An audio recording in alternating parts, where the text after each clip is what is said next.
నమో భగవతే రుద్రాయ. వ్యాపారస్తులు ఇప్పుడు నేను చెప్పబోయేటటువంటి ఈ మంత్రాన్ని కనుక జపించారు అంటే ఖచ్చితంగా మీకు ఆకర్షణ పెరిగి మీ యొక్క చేస్తున్నటువంటి వ్యాపారంలో సర్వజనులు కూడా మీ వైపు, మీ షాపు వైపు గాని, మీరు చేస్తున్నటువంటి బిజినెస్ వైపు గాని చూసేటటువంటి అవకాశాలు ఎక్కువగా ఉంటాయి. అయితే ప్రత్యేకంగా రియల్ ఎస్టేట్ వ్యాపారం చేసేటటువంటి వారు కూడా ఈ మంత్ర జపం చేసుకోవడం ద్వారా వారి యొక్క వ్యాపారం అనేటటువంటిది వృద్ధి పొందేటటువంటి అవకాశాలు ఎక్కువగా ఉంటాయి. అలాగే ఎవరైనా ఈ బిల్డింగ్ సేల్ చేయడం గాని, ఫ్లాట్లు అమ్మేటటువంటి వారు గాని ఈ మంత్ర జపం చేసుకున్నట్టు అయితే వారికి ఖచ్చితమైనటువంటి ఫలితాలు అనేటటువంటివి ఉంటాయి. అయితే ఈ మంత్ర జపము ఏ రోజు నుండి అయినా సరే మీరు ప్రారంభించవచ్చు. ఏ జపమాలతోనైనా సరే ఈ మంత్ర జపం అనేటటువంటిది చేయవచ్చు. కానీ ప్రతిరోజు కూడా 108 సార్లు ఈ మంత్ర జపం చెప్పుకోవడానికి ప్రయత్నం చేయండి.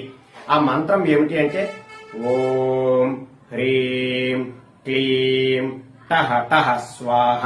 మరొకసారి చెబుతున్నాను, ఆ మంత్రం చూడండి. ఓం హ్రీం క్లీం టహ టహ స్వాహ. ఈ మంత్ర జపము చిరు వ్యాపారస్తులు గాని, పెద్ద వ్యాపారం చేసుకుంటున్నట్టు వారు గాని జపించినట్లయితే ఖచ్చితంగా మీకు ఆకర్షణ శక్తి పెరిగి మీ దగ్గరికి ఆ కస్టమర్లు వచ్చి కొనుగోలు చేసేటటువంటి అవకాశాలు ఎక్కువగా ఉంటాయి. ఈ పరిహారాన్ని ఆచరించండి. సర్వే జనా సుఖినో భవంతు. శుభం.